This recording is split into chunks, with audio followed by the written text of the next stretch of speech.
When we map out the cultural and spiritual trajectory of modern music, the narrative usually follows a predictable corporate sanctioned blueprint. An artist builds a local buzz, signs with a major label, and undergoes a carefully managed focus group transition into the mainstream. But the story of Chancellor Bennett, Chance the Rapper, between the years of 2013 and 2016, completely defies that traditional industry architecture. This specific 3-year window, bracketed by the hallucinogenic, boundary-pushing independent mixtape Acid Rap, and the historic Grammy-winning Gospel Celebration coloring book, serves as an incredibly dense case study in how sudden cultural dominance can utterly fracture a young man's internal world.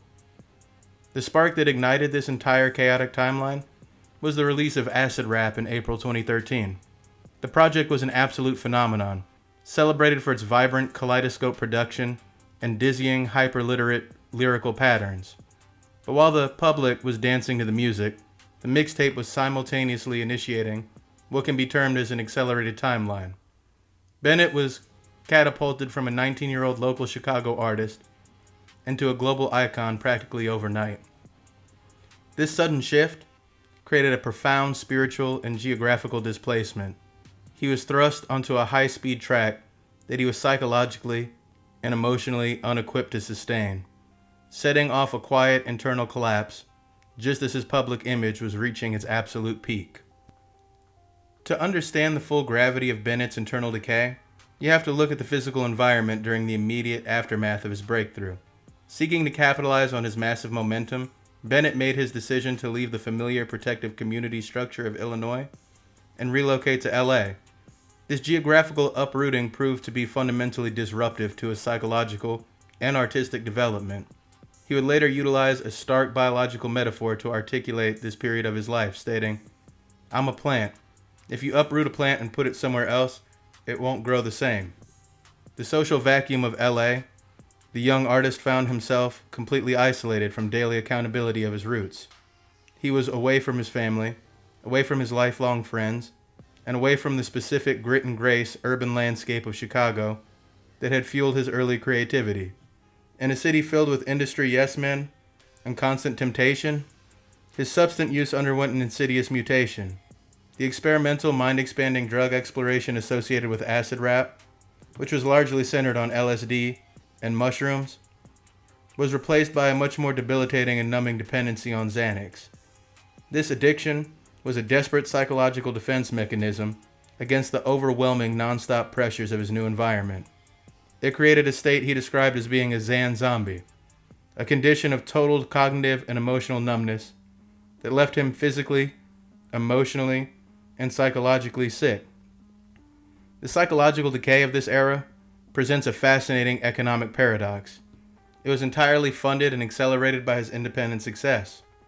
Bennett has noted that immediately following Acid Rap, he embarked on extensive tours where he brought home virtually no profit. However, once he became headlining major festivals and accumulating significant individual wealth, his lifestyle violently changed towards everything in excess.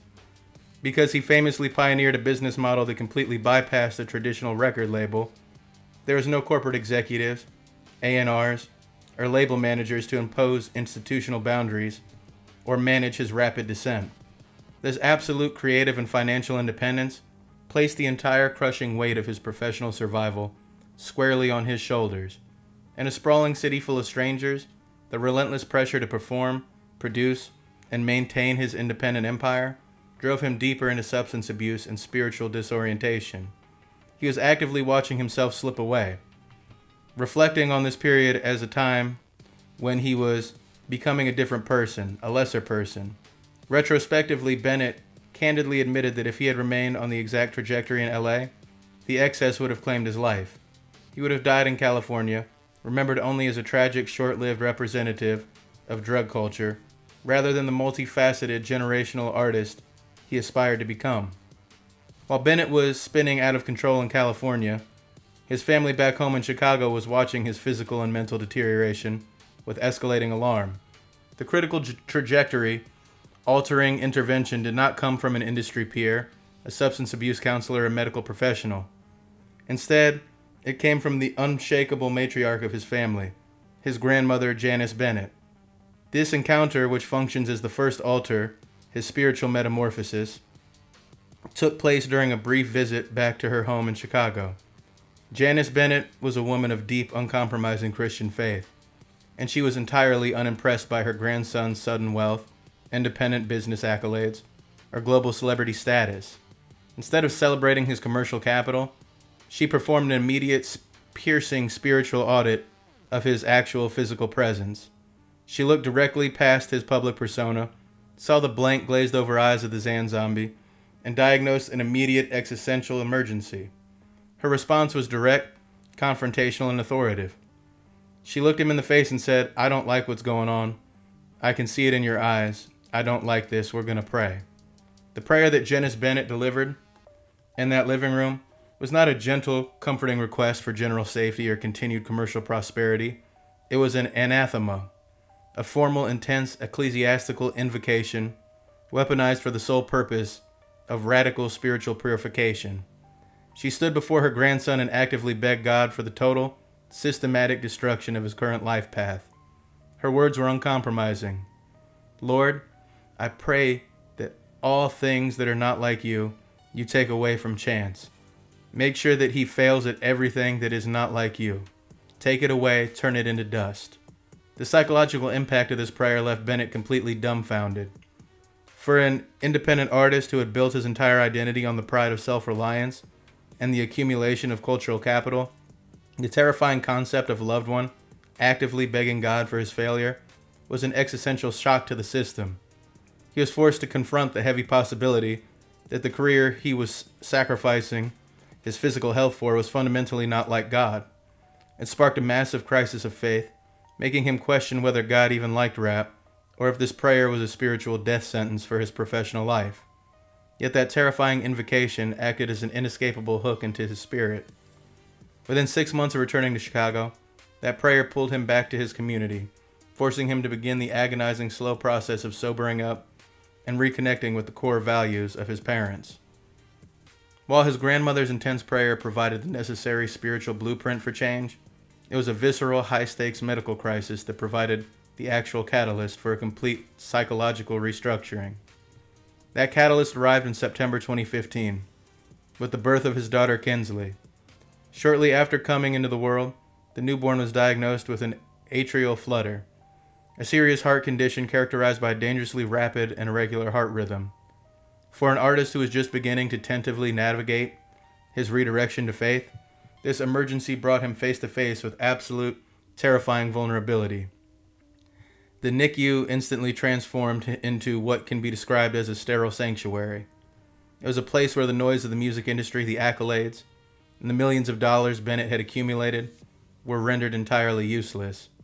In that hospital room, surrounded by the mechanical, rhythmic beat of heart monitors, the presence of feeding tubes, and the constant looming threat of infant mortality, the final remnants of his Zan zombie apathy were finally stripped away.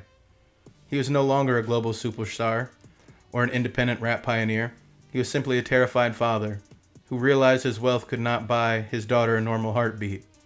The crisis forced him to pray a whole lot and recognize he needed a lot of angels, viewing reality in its most direct, unvarnished form. The grueling crisis in the NICU functioned as the ultimate literal fulfillment of his grandmother's prayer. Everything that was not like God, his artistic ego, his substance dependency, his reliance on industry praise, was utterly turned to dust when confronted with his daughter's illness. Finding strength in absolute theological surrender, Bennett realized that his previous lifestyle had provided him with absolutely no tools to handle a crisis of this magnitude. He leaned into the scriptural realization that all things are possible through Christ who strengthens me, a breakthrough that brought his faith back in full force. Fortunately, the medical crisis passed. Kinsley recovered without any other health complications, an outcome Bennett viewed as a direct, miraculous blessing and a reward for his spiritual surrender. On January 31st, 2016, he publicly drew a line in the sand, marking the definitive end of his old life and announcing his total commitment to the church and a lifestyle of complete sobriety. This pivotal moment was the formal birth of the persona that would completely define his next musical era. The project that emerged directly from the dual altar of the grandmother's prayer and the NICU hospital bed was Coloring Book.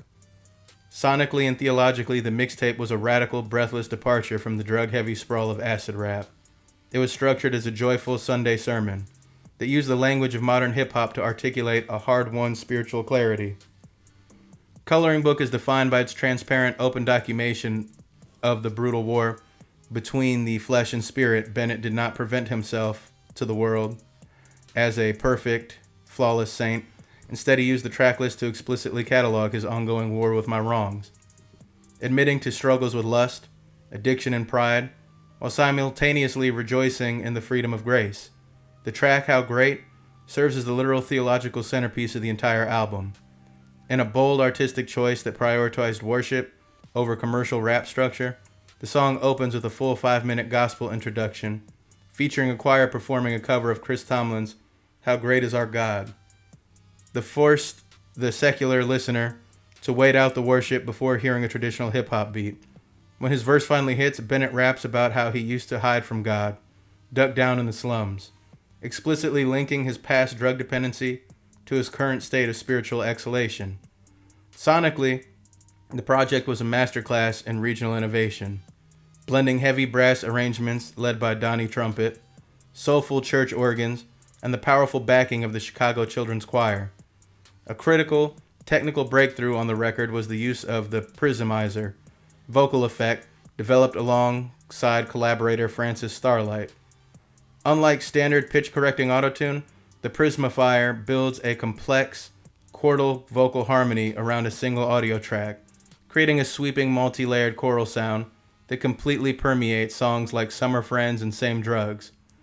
The inclusion of gospel legend Kirk Franklin on Finish Line / Drawn acted as the ultimate theological endorsement, with a structure that moves from a catchy rap melody into an unadulterated gospel praise session. Yes, the definitive thesis of this entire 3-year transition is found buried in the track Same Drugs.